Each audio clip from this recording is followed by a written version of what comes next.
आज की इस वीडियो में हम एक छोटे से कॉन्सेप्ट को समझेंगे थ्रू दिस फेमस मूवी धुरंधर, जो अभी बहुत ज़्यादा पॉपुलर हो रखी है और काफ़ी अच्छे से भी प्रेजेंट की गई है, डायरेक्ट की गई है। But we are not going to talk about this, we are going to talk about this very famous attack that was 26/11 attack. इसके अंदर हम फेयर ट्रायल के कॉन्सेप्ट को समझेंगे, that what exactly fair trial is. अब Ajmal Kasab was a very famous terrorist, जो इस case के थ्रू हमने जाना था कि he was one of the terrorist जो कि इन्वॉल्व था इस बहुत ही ब्रूटल टेररिस्ट अटैक में। तो उसके रिस्पेक्ट में अब हम समझते हैं कि फेयर ट्रायल होता क्या है। So, a fair trial means the accused is presumed innocent until the court proves guilty beyond reasonable doubts. Basically, it means the case is heard by an independent and impartial judge following proper legal procedure, no public pressure or media trial.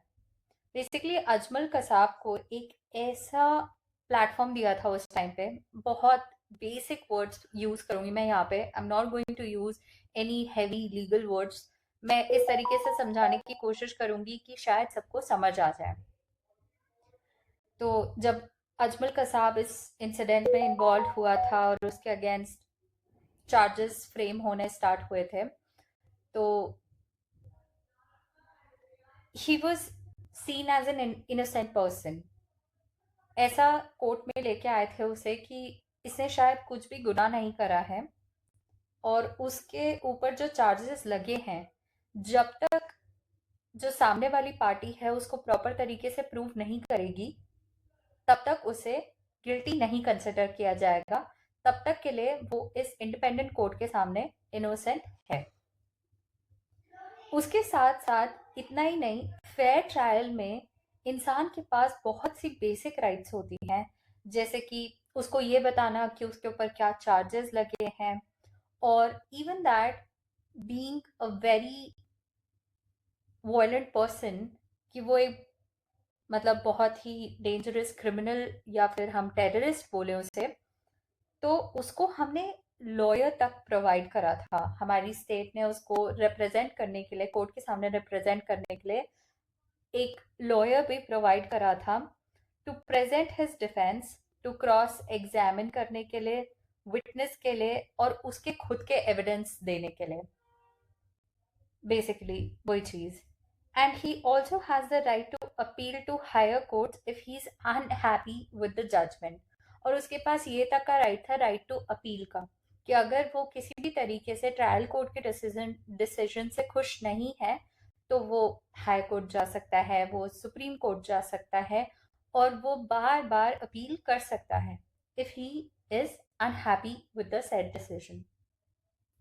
And not just with Ajmal, eventually अगर हम fair trial के पूरे procedure को समझें, तो ये eventually हर किसी के लिए एप्लीकेबल ही होता है, कि अगर आप एक निष्पक्ष कोर्ट में जा रहे हैं, so you will be seen as an innocent person until and unless you are proven guilty.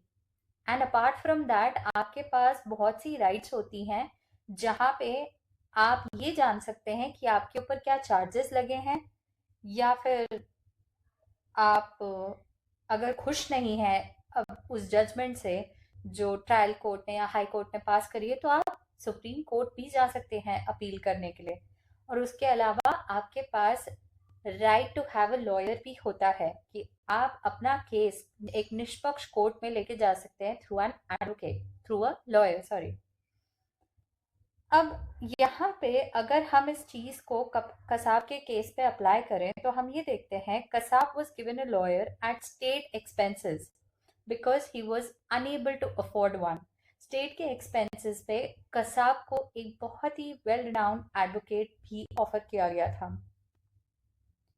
His case was heard in a special court, but the court still followed normal criminal procedure and evidence rule. जैसा एक criminal procedure trial चलता है, उसी तरीके से वो चीज़ conduct की गई थी, बट दो it was a very special case, क्योंकि बहुत ही स्पेशल इसलिए था क्योंकि security, state security, everything was involve. इस वजह से इसको डिफरेंट कोर्ट में डील किया गया था, स्पेशल कोर्ट में डील किया गया था, पर सारी चीज़ें, procedures were all the same. दूसरा, after the trial court convicted him and give him the death sentence. और यहाँ पे जब ट्रायल कंडक्ट हुआ उसके बाद उसे डेथ सेंटेंस भी दिया गया, because it was considered as one of the rare case वाला इन्होंने डॉक्ट्रीन फॉलो करा था, रेयरेस्ट ऑफ रेयर केसेस का, तभी उसको डेथ सेंटेंस प्रोवाइड किया गया था।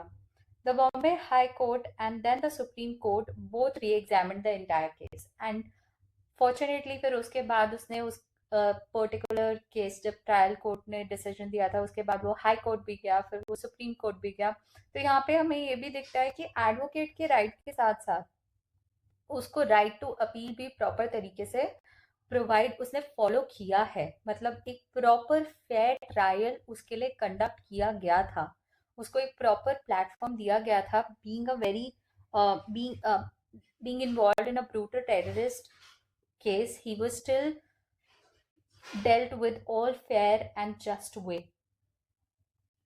उसी के साथ he also got multiple layers of judicial review before the sentence was finally confirmed. और उसके साथ साथ बहुत बारी जुडिशियल रिव्यू भी हुआ था, और जुडिशियल रिव्यू होने के बाद when everything was sorted and done, उसके बाद उसको फिर मतलब उसका डेथ सेंटेंस, उसका जजमेंट कंफर्म किया गया था। और उसके साथ साथ he also went for this, president के पास भी अपील करने के लिए वो गया था वहाँ पे, दैट उसकी डेथ सेंटेंस अगर माफ हो सके, उस चीज़ के लिए भी he also went for that. अब ये चीज़ इतनी ज़्यादा क्यों ज़रूरी है समझने की, why am I discussing about this, like what's the need of this. इसका ज़रूरी इसलिए था यहाँ पे डिस्कस करना, because even the most hated accused in India got legal rights and due process. ये जानने के बाद भी कि वो किस तरीके की एक्टिविटी में इन्वॉल्व था या उसने क्या किया, उसके बाद भी हमारी कंट्री ने, हमारी स्टेट ने अपने एक्सपेंसेस पे उसको एडवोकेट करके दिया, उसके लिए एक पूरा निष्पक्ष कोर्ट रेडी किया गया, knowingly that what he did was completely inhuman and unapologetic behavior.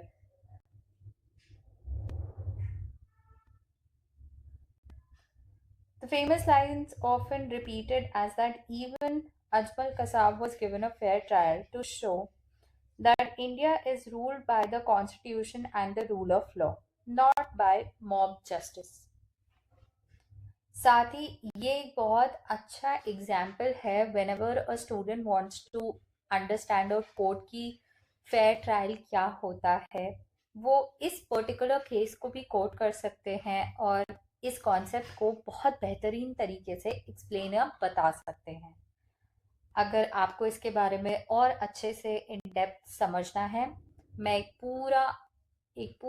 Video, long video इसके बारे में शूट कर सकती हूँ और आपको बता सकती हूँ कि फेयर ट्रायल होता क्या है। और या eventually we can discuss Ajmal का प्रॉपर केस की कौन कौन से सेक्शंस, कौन कौन से एक्ट्स यूज किए गए थे, लगाए गए थे अजमल के ऊपर। हम उस चीज़ को लेयर बाय लेयर अंडरस्टैंड कर सकते हैं, और उससे क्या होगा कि हमें आईपीसी के सेक्शन, सीआरपीसी के सेक्शंस भी बहुत बेटर तरीके से समझ आ जाएंगे, एक सिंपल अगर हम इस जजमेंट को भी समझते हैं तो। आई होप आपको ये वीडियो अच्छा लगा हो, समझ में आया हो। So thank you.